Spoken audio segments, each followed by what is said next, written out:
ಸಾಂಪ್ರದಾಯಿಕವಾಗಿ ಎಲ್ಲ ಹಬ್ಬ ಹರಿದಿನಗಳಲ್ಲೂ ಈ ರವೆ ಉಂಡೆ ಮಾಡೇ ಮಾಡ್ತಾರೆ.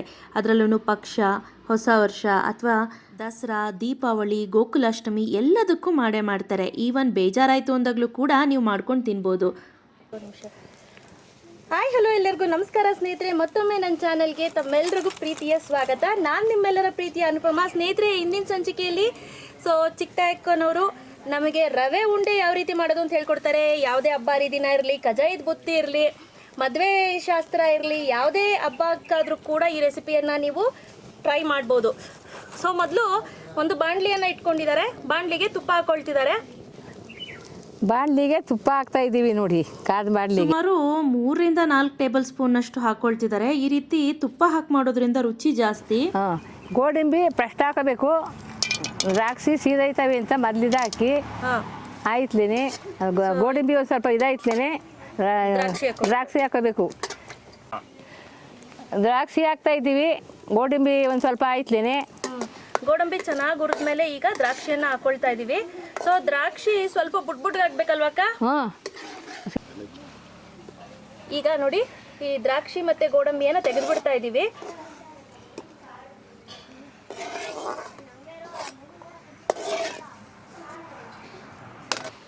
ಈಗಕ್ಕ ರವೆ ಹಾಕಕ್ಕ.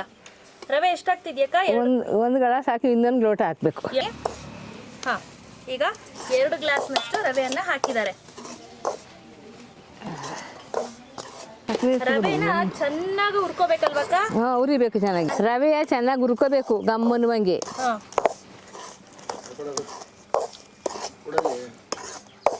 ಈ ವಯಸ್ಸಾದವ್ರ ತಲೆ ಅಂದ್ರೆ ನಿಜವಾಗ್ಲೂ ತಲೆನೇ. ಯಾಕೆ ಹೇಳಿ ನೋಡಿ, ತುಪ್ಪ ಕಣ್ಣೆಳ್ತಲ್ಲಿ ಹಾಕಿದ್ರು.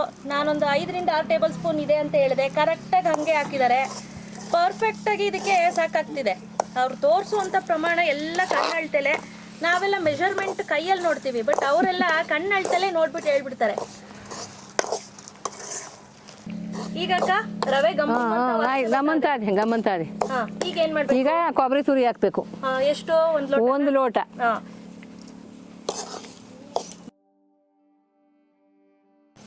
ಇಲ್ಲಿ 1 ಲೋಟದಷ್ಟು, ಒಂದು ಲೋಟ ಕೊಬ್ಬರಿ ತುರಿ ಹಾಕಿರೋದು. 1 ಲೋಟ ಕೊಬ್ಬರಿ ತುರಿನ ಹಾಕವ್ರೆ. ಕೊಬ್ಬರಿನೇನು ಕುರಿಬೇಕು? ಪಸ್ಮೆ ಇದ್ರೆ ಬುಷ್ಟು ಬರ್ತದೆ. ಈ ಕೆಂಪಾಳ ಚೆನ್ನಾಗಿ ಹುರಿದ್ರೆ ಒಂದು 4-5 ದಿವಸ ಮಡಗಿದ್ರು ಏನೂ ಆಗೋದಿಲ್ಲ, ಇರ್ತವೆ. ಆದರೆ ನಾಳೆಗೆ ಅದ್ರ ಕಲರ್ ಕೆಟ್ಟೋಯ್ತದೆ. ಅದರಿಂದ ಚೆನ್ನಾಗಿ ಹುರಿಬೇಕು ಅನ್ನೋದು. ಈ ರವೆ ಉಂಡೆ ಎಲ್ಲ 1 ತಿಂಗಳು ಇಟ್ರು ಏನಾಗಲ್ಲ ಅಲ್ವೇನಕ್ಕ? ಈ ಮಡಿಕೋಬೋದು, ಫ್ರಿಡ್ಜಲ್ಲಿ ಮಡಗ್ಬಿಟ್ಟು. ಇರ್ಬೋದು, ಇರ್ತದೆ. ಅದೇ ಹೊರಗಡೆ ಇಡ್ತೀನಿ ಅನ್ನೋದಾದ್ರೆ 4 ದಿವಸಕ್ಕೆ 4-5 ದಿವಸಕ್ಕೆ ತಿನ್ಕೋಬೋದು. ಅದು ಅಷ್ಟೊಂದು ಇದಿರೋದು ತಾಯಿ. ಆಮೇಲೆ ಕೆಳಗಡೆ ಇಳಿಸ್ಕೊತಾ ಇದ್ದೀವಿ ಇವಾಗ.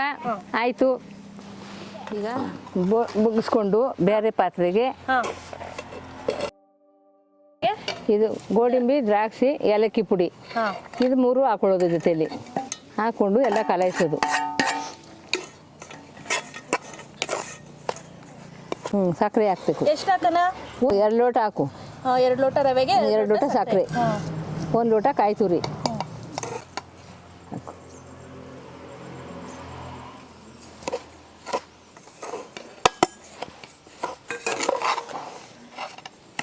ಚೆನ್ನಾಗಿ ಕಲಿಸ್ಕೋಬೇಕು. ಚೆನ್ನಾಗಿ ಕಲಿಸ್ಬೇಕು, ಎಲ್ಲ ಬೆರೆಸ್ಕೋಬೇಕು. ಇದ್ರ ಜೊತೆಲಿ ಚೆನ್ನಾಗಿ ಕಲಿಸ್ಬಿಟ್ಟು ಆಮೇಲೆ ಹಾಲು ಹಾಕ್ಕೊಂಡು ಉಂಡೆ ಕಟ್ಕೊಳ್ಳೋದು. ಹಾಲು ಹಾಕಿ ಉಂಡೆ ಕಟ್ಕೊಳ್ಳೋದು. ಈಗ ಹಾಲು ಹಾಕುವ. ಸಾಕಾಕ? ನೋಡುವ, ನೋಡ್ವಾ. ಸ್ವಲ್ಪ ಹಾಕೊಂಡಿದ್ದೀವಿ, ಕಲಿಸ್ತಾ ಇದ್ದೀವಿ. ಉಂಡೆ ಕಟ್ಟಕ್ಕೆ ಬಂದರೆ ಅರ್ಧ ಗ್ಲಾಸ್ ಹಾಲು ಹಾಕಿವಿ. ಉಂಡೆ ಕಟ್ಟಕ್ಕೆ ಸಾಲದೆ ಹೋದ್ರೆ ಇನ್ನೊಂದು ಚೂರು ಹಾಕೋಬೋದು. ಅಲ್ಲದೆ ಇದ್ರೆ ಸೋರೋದ್ರೆ ಉಂಡೆ ಕಟ್ಕೋಬೋದು. ಆ್ಯಕ್ಚುಲಿ ತುಂಬ ಅಂದರೆ ತುಂಬಾ ರುಚಿಯಾಗುತ್ತೆ ಈ ರೆಸಿಪಿ. ಅದರಲ್ಲೂ ಹಾಲಾಕ್ ಮಾಡಿರ್ತೀವಲ್ವಾ, ಸೊ ಅದ್ರ ರುಚಿನೇ ರುಚಿ. ಇನ್ನು ಸ್ವಲ್ಪ ಬೇಕೇನಕ್ಕ? ಇನ್ನೊಂದು ಸ್ವಲ್ಪ ಹಾಕುವ.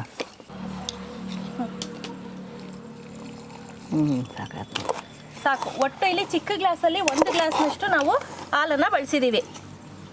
ನಾನು ಕಲ್ಸೋಣಕ್ಕ? ಕಲ್ಸ್ಕೊಳ್ಬೇಕು ನೋಡಿ, ಈ ರೀತಿ ಚೆನ್ನಾಗಿ ಮಿಕ್ಸ್ ಆಯಿತು. ಈಗ ನೆಕ್ಸ್ಟ್ ಏನು ಮಾಡೋದು ಅಂದರೆ ಉಂಡೆ ಕಟ್ಕೊಳ್ಳೋದು. ನೋಡಿ,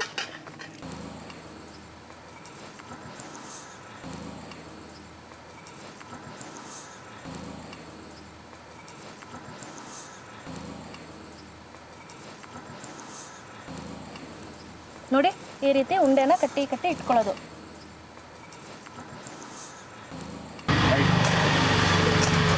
ಸೊ ಈಗ ರವೆ ಉಂಡೆಗಳೆಲ್ಲ ರೆಡಿಯಾಗಿದ್ದಾವೆ. ಈಗ ರವೆ ಉಂಡೆ ರೆಡಿಯಾಗಿದೆ. ರುಚಿ ನೋಡ್ತಾ ಇದೆ ನಮಗ. ನೋಡಿ ಚೆನ್ನಾಗಿದೆ ಹೆಂಗೆ. ನನಗೆ ಅಂತ ಪುಟಾಣಿ, ನಿಮ್ಗೆ ನಾನು ಸೊಸೆಗೆ ಅಂತ ಪುಟಾಣಿ ಇಷ್ಟಪ್ಪ ಮಾಡಿದ್ದೀನಿ, ಅದಕ್ಕೆ ನೆಗಿತಾವಳೆ. ಸಖತ್ ಅಂದರೆ ಪುಟಾಣಿ ಸಖತ್ ಟೇಸ್ಟಿಯಾಗಿದೆ. ನೋಡಿ ಇಲ್ಲಿ ಕತೆ ನೋಡಿ. ಮಕ್ಕಳಿದ್ರಲ್ವೇ ನಮ್ಮ ತಿನ್ನೋಕೆ ಅವಕ್ಕೂ ಮಾಡವ ನಿನ್ ಪಾಡಗ್ ನೀನು. ಅವರು ಮಕ್ಕಳು ಸಾಕವ್ರ ಕಣ ನೋಡಿ ತಿಂತಾವ ಏಕ್ಲು ಅಂತಾರೆ. ನಿಜವಾಗ್ಲೂ ತುಂಬ ರುಚಿಯಾಗಿದೆ, ತುಂಬ ಅದ್ಭುತವಾಗಿದೆ. ನೀವು ಕೂಡ ಯಾವುದೇ ಹಬ್ಬ ಹರಿದಿನ ಇರಲಿ, ಏನೇ ಇದ್ರೂ ಕೂಡ ನೀವು ಒಮ್ಮೆ ಪ್ರಯತ್ನ ಪಟ್ಟು ಹೇಗೆ ಬಂತು ಅಂತ ನಿಮ್ಮ ಅನಿಸಿಕೆ ಅಭಿಪ್ರಾಯನ ನನಗೆ ತಿಳಿಸ್ಬೇಕಾಗಿ ಕೇಳ್ಕೊಳ್ತೀನಿ. ಇದೇ ರೀತಿ ಮತ್ತಷ್ಟು ಈಸಿ ಹಾಗೂ ಇಂಟ್ರೆಸ್ಟಿಂಗ್ ವಿಡಿಯೋ ಒಂದಿಗೆ ಮುಂದಿನ ಸಂಚಿಕೆಯಲ್ಲಿ ಭೇಟಿ ಆಗ್ತೀನಿ. ಅಲ್ಲಿವರೆಗೂ ನಮಸ್ಕಾರ.